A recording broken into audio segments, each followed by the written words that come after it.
Dead TV was a very Michonne-heavy episode. Just in general, before we get into the synopsis, what do you guys think of this week's episode? It was kind of different from the main push of the show, but I actually enjoyed it quite a bit. I love the episode. It might be my favorite of the season so far. It was exactly what I wanted out of the kind of mid-season premiere, where we're having that singular focus, and it also delivered on what are some of my favorite issues of the comic involving Carl and Rick after the fall of prison. So I was just all about this episode. I was definitely a fan. I mean, right away when I saw that Nicotero was directing, that of course is a huge plus in my mind. Kirkman taking sole writing credit on it at first, I'll admit, kind of worried me a little bit, because I think the episodes he's had sole writing credit on have been a little uneven so far in the series overall. But it's kind of cool because there are a couple things that annoyed me with this episode, and when we got to the payoff, it was a positive. So in my mind, they did their job. You know, they made you kind of really think and get engaged in the episode, and then came around and kind of twisted it a little bit. So yeah, just very positive overall. Was this episode the first time we've ever had a pratfall in The Walking Dead? A non-zombie pratfall, anyway?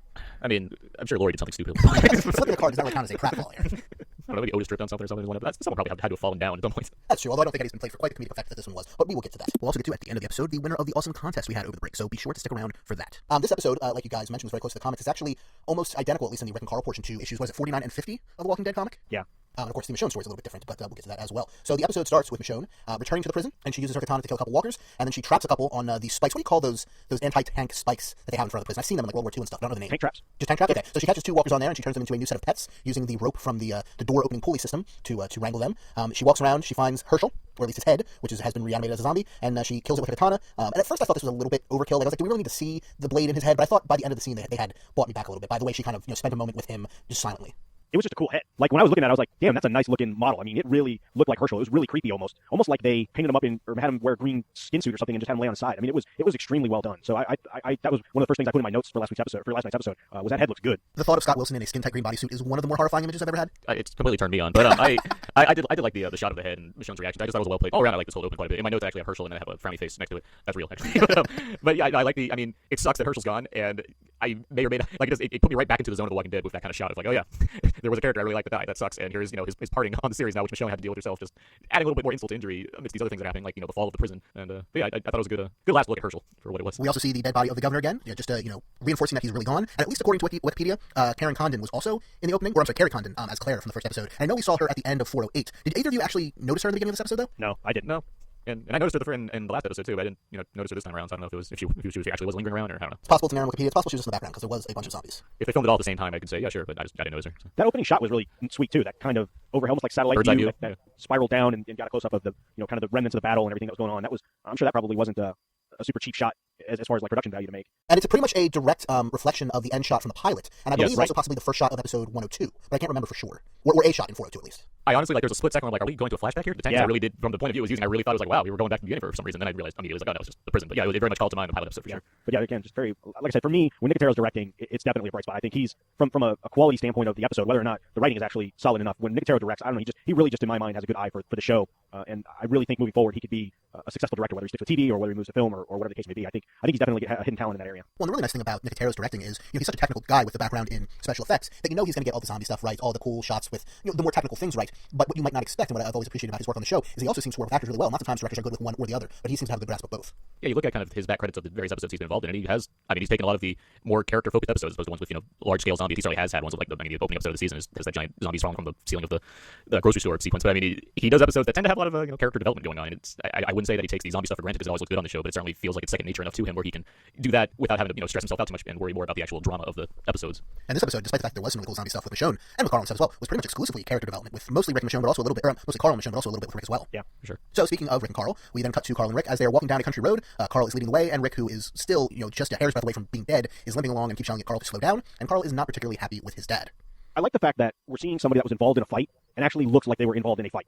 Too many times in movies or TV, you see somebody that just gets the crap kicked out of them, and it's like, oh, maybe they've got a bloody nose, or maybe they're a bloody lip, or they spit some blood. But the fact that they're going out of their way to show that Rick is going to have some long, probably intermediate term repercussions of trying to recuperate from the fight with the governor, I think is kind of a breath of fresh air in film or TV. I watched these episodes with a group of friends when they come on Sunday, and one of my friends kept thinking that there was a zombie somewhere in the background every time Rick was on the screen because he was wheezing so much he couldn't figure it out.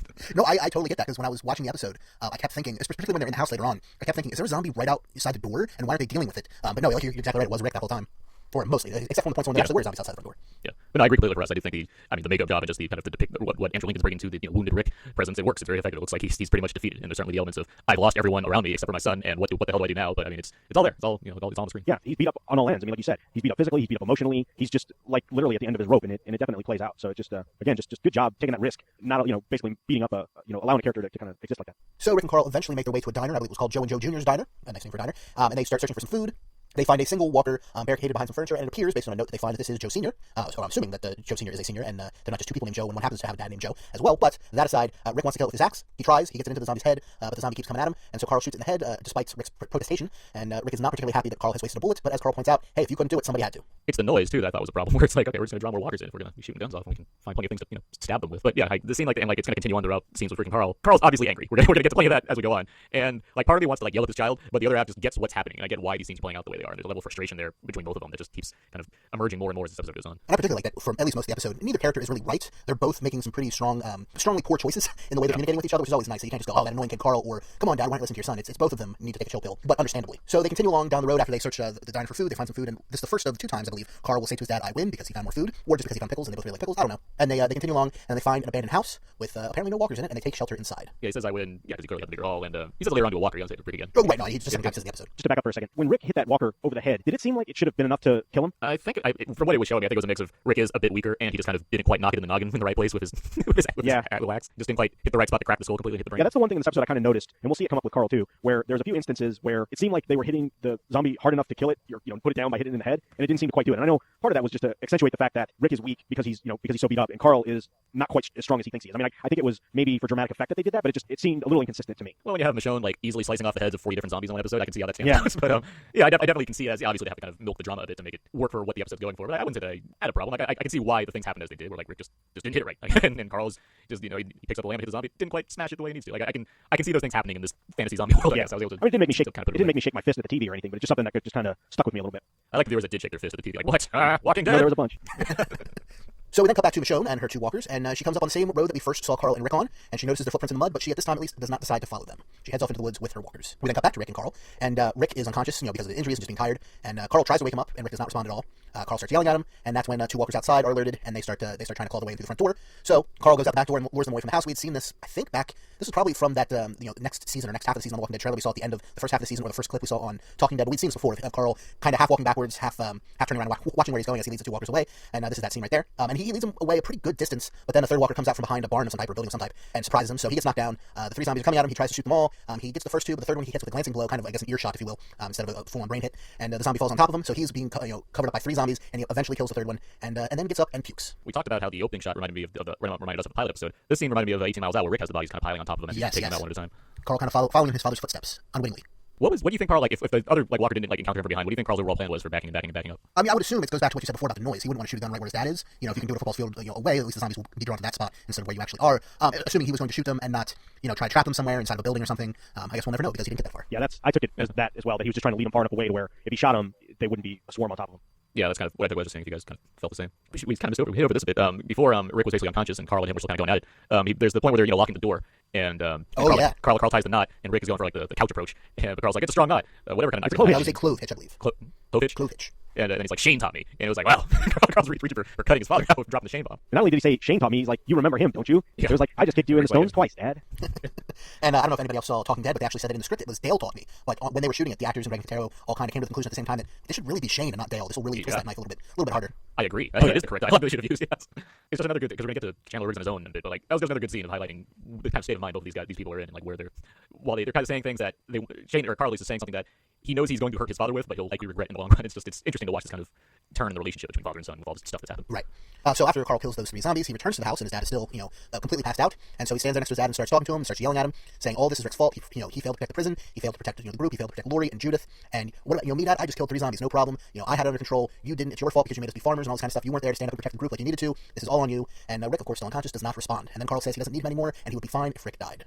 Pretty hardcore, man. I mean, that's the part that I was like, man, this is really, we're getting like whiny baby Carl, and it's like it was being put on so thick. And in the moment, it just really kind of stood out. But as we get to the end, I think it was actually very well done that they did it this way, so that at the end had the payoff that it did. Yeah, I agree for the most part. I do, because I was so warm on this episode because of how it was visually telling the story. I didn't mind as much like key sequences of dialogue such as this, because I think Chandler Riggs, he was selling it pretty well. I get it's kind of a magnification of teen angst and him just really just throwing it all out there, and it's a bit much. But yeah, as the episode does kind of reach the places it goes to, I was certainly more on board with it. And I was into this episode enough already where it was like, yeah, all right, I want to see where this goes, so I can allow this. I can let him just deliver these hateful words and see what comes of it, which led to just scene after scene of Carl realizing how much of an idiot he is. So we then head to commercial, and I was watching this on time delay. I was watching on the DVR because for some reason my family wanted to watch the Olympics. I don't get it, whatever. But so I'm watching on the DVR. Goes to commercial. I start hitting the forward button. I'm like, man, this commercial's going a long time. When I realized, oh no, I'm in the episode. So I had to back up.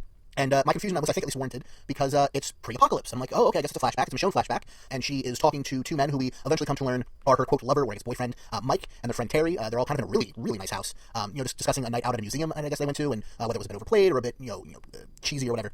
And then we also get to see for the first time confirmed that Michonne had a son. I don't think we ever get a name. I think she just calls him Peanut. I'm assuming that's not his given name. And then things start getting a little weird. She's watching some silverware, and she's watching a large knife, and then all of a sudden, it's the katana. And in a cool visual effect, she then goes to put it in the knife block, and it goes all the way in, which I thought was really cool. It's kind of obvious how they did it, but still a really neat effect. And then Mike and Terry are all of a sudden in more raggedy post-apocalyptic clothes, and she's still dressed very nicely. And there's some blood on Mike and Terry, and things keep going, and then they're talking about surviving and how, they don't know what they're supposed to do. It looks like the group that they're in currently is going to fall apart. She still looks very nice, but they're still all bloody. And then by the end of it, their jaws and arms are gone, and then she wakes up asleep in a car. So not a flashback, but a dream sequence. And awesome. Yeah, this was. I'm sorry. Go ahead, Aaron. It was awesome. I agree. Like this episode has a number of things I just don't see often. One is humor, which we'll get to, but another is just kind of something jarring that's not something that you generally see on the show, which is grim depictions of the world and unrest and complications. Here's like a dream sequence. We've seen flashbacks, so we haven't had like a dream. The closest we got was Rick dealing with Lori on the phone and everybody like. Daryl and Merle. Oh yeah, the chupacabra. Yeah, I forgot about that one. But this is like a full-on dream sequence, and I dug it. I agree. I fast forwarded a little bit through it as I was watching because I didn't realize what was happening, and I backed up and just going through these little details and started changing. Like this is a trip. I like the show doing it. I don't need to see dream sequences all the time, and it certainly can rub me the wrong way if I continue to see dream sequences in a show like this. But for the placement they had for the character it applied to, who we don't know enough about,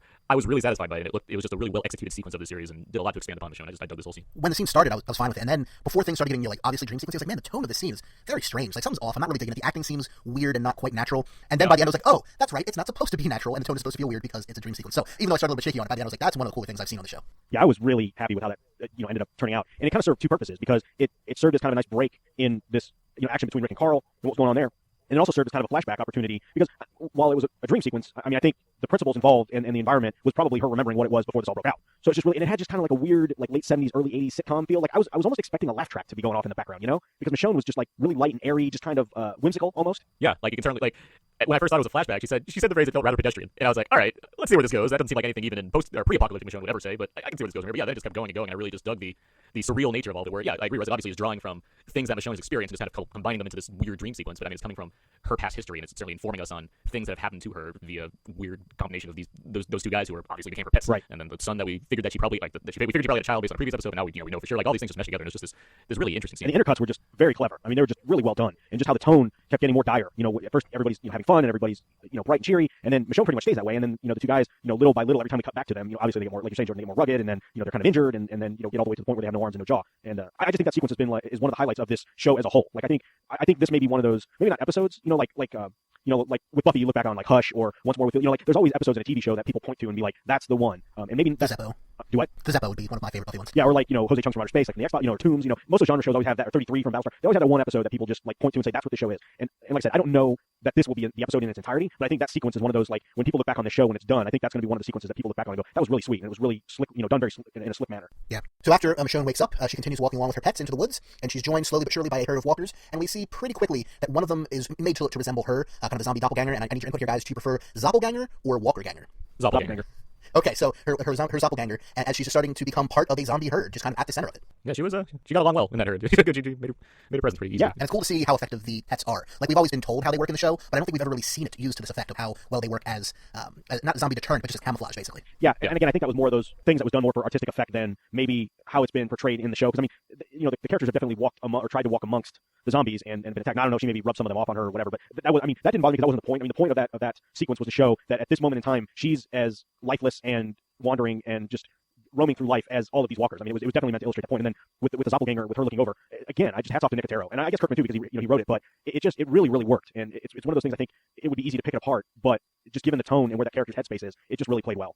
I agree that it almost seemed too easy that she was able to just get two new zombies on the fly, do what you needed to do, and then blend in right away. When you go back to like season 1, you have Rick and Glenn just pouring guts on themselves in order to just make an effort to try and blend in. But yeah, I agree that given what we're supposed to be seeing, taking away from the Michonne situation, I like that we just kind of sped up that process and just went for what matters. So we then cut back to Rick and Carl. Rick, of course, still being unconscious on the couch, and Carl goes on a supply trip to a nearby house, and so he scouts it downstairs, and he finds some food, and then he finds a piece de resistance, I believe it was 112-ounce can of chocolate pudding on top of a cabinet, so score. Awesome. He heads upstairs and is searching the rooms, and he opens one door, and all of a sudden there's a walker. He tries to take it out. He keeps failing. The zombie grabs him. He's crawling into one room. He can't quite get the door shut because it's blocked by some books, and he's panicking. He's trying to get out the window, but the window won't open. And eventually, he gets the zombie trapped in the door. He loses his shoe, or he gets the zombie trapped in the room. He loses his shoe. He makes it outside, picks up a piece of chalk, and writes on the door, "Dead inside," or "Walker." I wrote it down. Walker inside, got my shoe, didn't get me. Which I thought was a very cute moment. And then the next time we see Carl, he's sitting on the, He's sitting on the roof. But what do you call the roof of a lower section of a house like that? An eave? I don't know. Eve or Anya. Well, he's sitting on top of the first floor roof, eating the chocolate pudding right out of the can as the zombie is inside the room, still trying to get at him but failing. A nice little moment. I was waiting for the Wonder Years theme to start playing, and then Dan Stern would start narrating what was happening. That was a fun little kind of capper to that scene where you don't get that often. Just a nice play on what the situation is. Where we should mention, speaking of nice little moments, when Carl tries to get into the house, he attempts to run, jump, and throw himself through the front door to open it, like you might have seen adults do, either in real life or pre-zombie apocalypse on TV or in movies, and he bounces off the door like a Super Bowl, which was very, very funny. One of the few actually laugh out loud moments I've had while watching the show ever. Yeah. Oh yeah, hilarious. And another moment, I think, to kind of help with the capper for him, that he's not as self-sufficient as he may think he is. That he thinks he's all Billy Badass at this point, and here he is, thinks he's going to go kick the door in. He's got the sheriff's hat on, and that totally backfires on him.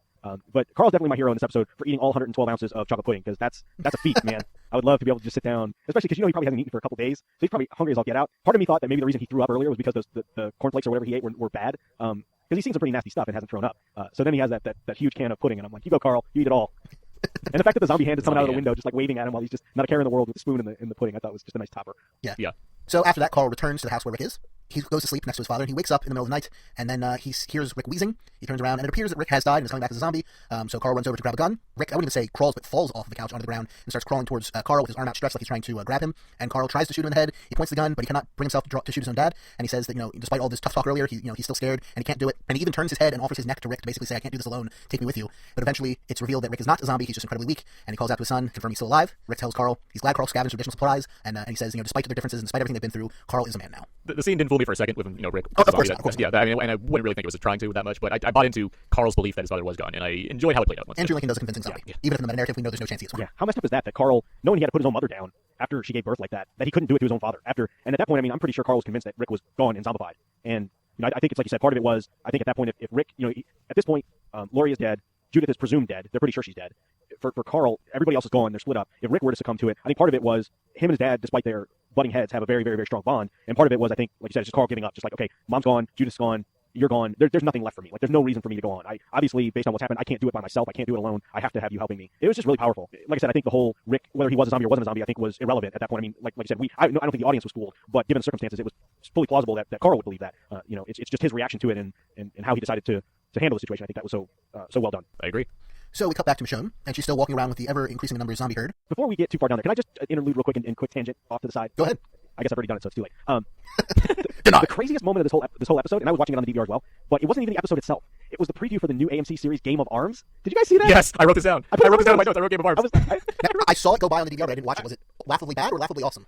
It's no, it's not awesome, but it's the kind of thing where it's like AMC is going to have an arm wrestling reality series on it. And my friend even said American movie. That one. I was thinking the Revolutionary War. No, this is like over the top, the reality show. Yeah, I know what you're referring to now. I had the two shows confused. This is the arm wrestling show, and my God, I completely wrote it down in my notes. I wanted to bring it up at some point. So I decided to make this tangent because that's a thing that's happening. I was like, what the hell is this? Anyways, I was like, this is just really like, okay, comic book man, I get it, right? It just fits with the theme of what they're trying to do. They paired up with Walking Dead. It's kind of a geek genre thing. It's with Talking Dead. Makes sense, right? But this thing, I was just like, what the hell is? I don't even know what this is. Like, this is something I would expect to see on like Bravo or TLC or next up Honey Boo Boo, and after that, Game of Arms. Spike or IFC, I would go with. Anyway, so sorry, I didn't mean to derail us, but like Aaron, I literally have Game of Arms ? WTF arm wrestling preview. That was my note. I just made sure to write it down just so I knew it. Good to know I wasn't alone. Can't wait to start that podcast. Game of Arms.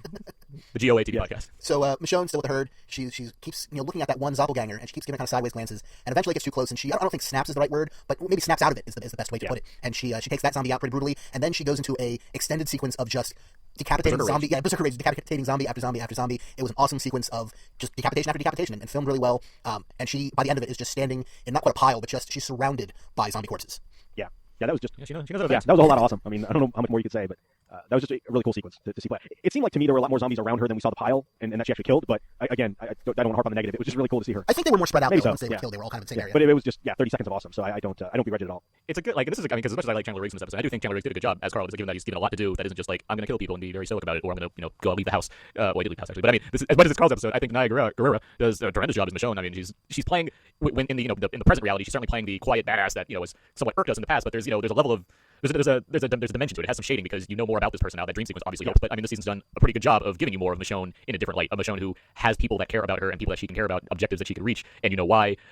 Even the stuff with Andrea, like you have enough to know about Michonne at this point where it's nice to have an episode like this that not only adds further elements to her character, but gives you a way to see what she's going through based on what we've seen from her so far. And it's a good job. It's nice to have an episode like this with a lot of breathing room for just three characters. So you get to see who they are more because the episode has time to do that rather than having them all together and then trying to do so much with so little time. And it looks like at least next week will be the same thing with other characters. Hopefully we get 3, maybe even 4 episodes focusing on the different Yeah, groups. it's kind of funny because we've, I think, collectively been a fan of when they decide to do this. Instead of every 5 minutes jumping around to a different set of characters, especially when they're spread out, as opposed to taking the time to focus and just giving us good, solid character development, we've been kind of a fan of. I think we were a little split when they did it with the governor, but I think that's just because it was the governor and they decided to kind of dredge that up again. But in the past, when they've done this, we've kind of been a fan. So it sounds like you said, Jordan, the next episode I think is going to be more the same, and my guess is probably at least one or two more episodes of that. So definitely hitting on all cylinders for this crowd. I look forward to seeing more episodes that are like this one. But that said, I'm not trying to say that like we all. I don't think any of us are saying that we all need them all to be separate all the time or have more focus. It's a matter of what works for the show. And currently in this form, with characters having been split up because of what happened with the plot of the series, it makes sense, and I'm glad that they're embracing that fact. When they get all together, I can only hope that because we've seen them all apart, putting them together, it doesn't matter as much from a character standpoint, even though that'll still be a part of it, but it'll be more of a plot standpoint of what to do with these people now that they're back together after having given us time to kind of reflect on who they are separately. So I mean, it's a good path that they're going on so far. If they do in fact kind of proceed with a couple more episodes that are like this one. Agreed. So after Michonne kills all the zombies, she kind of speaks into the ether and says, to Mike, her boyfriend, that he was wrong and she's found a reason to live. And then she returns to Rick and Carl's trail she had passed before, and she catches up to where they are at the house. She actually finds the pudding can at first and has a nice reaction to that. And then she comes up to the house they're in, looks through the window, and sees Rick and Carl sitting there after they kind of come to terms with their storyline. And I love Denai Guerrera's reaction here to that. The way not only her lips are trembling, but like her eyelids are spasming and just happy tears. I don't know a better way to explain it, but the reaction she gave, the performance there was just awesome. It's nice to see that the show obviously chose the better path, which was a path as opposed to no path, and which led her to Rick and Carl. But I mean, it all just works with what she had to do throughout this episode, which is decide to fight for having something to fight for, I guess, as opposed to just becoming one of the crowd, to be very literal with that statement, but one of the crowd amidst, dead walkers and being a loner. She's instead, she wants to have something, and she had the choice earlier on, and she didn't take it. She thought about it in the most aggressive way possible, decided, you know what, I do want this. I want to have people in my life. I want to have something to it's hopeful, and that's a lot of what I like about this episode. It's hopeful overall. Like it's like a lot of the episodes, regardless of how much I like them or dislike them, they follow into the pattern of everything's very grim and things are gonna get worse, and you got to be careful and all that. This is one of the few episodes where there's a level of hope to it that I really responded to. I enjoyed that. Well, her storyline really illustrates the central thesis of the show and comic that, at least in the comic, was very clearly spelled out in a monologue from Rick. But the whole thing of we are the Walking Dead. It's the humans who are left alive after the apocalypse. They are the Walking Dead. The Walking Dead does not refer to the zombies or the walkers, whatever you want to call them. It's the people, and I think we really saw that illustrated well in this episode with her story.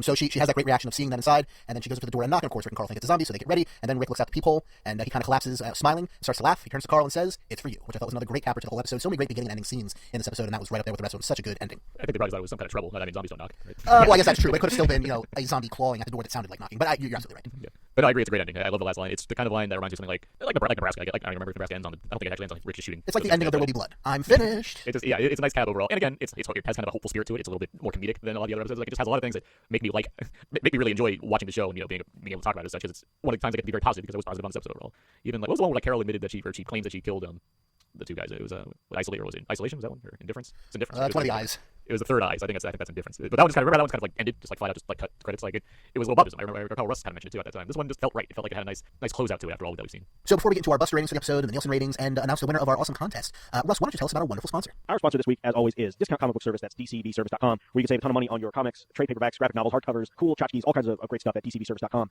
Some of the Walking Dead stuff, special this month. All Out War is coming to an end. So this is the big battle that's been raging, causing The Walking Dead for its 10th anniversary to go twice monthly. So issues 125 and 126, which finish off the All Out War story, you can get for 40% off at $1.79 each, which is a great value. And then as always, there are tons of just t-shirts and pint glasses and all kinds of cool stuff that you can pick up there at DCBService.com. As always, the Marvel and DC, all of the new trades and hardcovers are on special at 50% off. There's a really cool Valiant sale they've got going on. You can get all 8 of the monthly Valiant books for half off. They don't mind late orders. We're still in the early parts of February, so you got plenty of time to get your February orders in at DCB Service. Don't forget, too, you can link up your Comixology account and earn 5% back towards future purchases. So if you're into the digital and want to take advantage of that and then wait for your favorite hardcover trade, maybe you like to read The Walking Dead in trade, and you can get your other stuff digital, and then when that comes out, you can save up those credits to help pay for that trade paperback at Discount Comic Book Service. So again, check it out, DCBService.com. Discount Comic Book Service, we thank them for their support of the Walking Dead TV podcast. Thank you very much, Russ. So, Buster ratings for this week's episode, gentlemen. What are you going to give it, Aaron? Your name starts with A, so why don't you go first? I give it 4.5 out of 5 Busters. I love this episode quite a bit. I think it's at least tied for my favorite episode of the season so far. Just very good all around. I've emphasized my points already, but yeah, just a strong episode. Really good start to this half of the season. I will give it 4. Just a very solid episode. Solid. The directing especially shined. The performances were solid. The only negative, I guess, that doesn't put it in the pantheon of like my favorite episodes.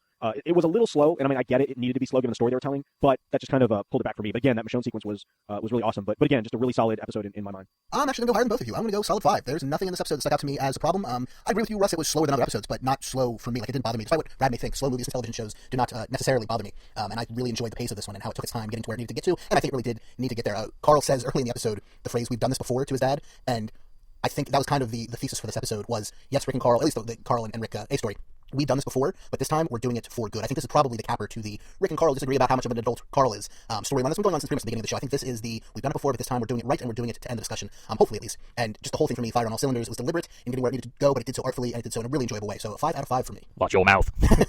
Aaron, what did our listeners on Facebook think? Well, we got plenty of Facebook responses here on the old Walking Dead TV podcast Facebook page. Despite the fact that I forgot to put up an official reactions thread, because I just forgot. I'm out of practice. Sorry. I tried to handle that. I put up my review, of course I do every week for the HHWLD site, and I just said, put your ratings under here, so everyone kind of chipped in. So here we go. Mike Jones gives it 4 pudding cups out of 5. The lack of dialogue and attention, which I really enjoyed. I felt Carl was overacted quite a bit. Chandler Riggs is awesome, but felt for the first time only highlighting a few characters a smart move. Looks like the format for the next few weeks. Michonne had her strongest episode, and I love the dream sequence. Carl H has 4.5 Herschel heads out of 5. Love the dive into Michonne's backstory and the ending scene. Max S 4.5 awesome flashbacks out of 5. Strong comeback episode. Craig D 4 screaming wake up calls out of 5. A very Gimple-esque style episode that was beautifully directed by Nicotero. Roger A 4 Walker piles for me. Good stuff to establish what my favorite characters are up to. Nice to get a bit of backstory on Michonne. Looking forward to seeing more of the group next episode.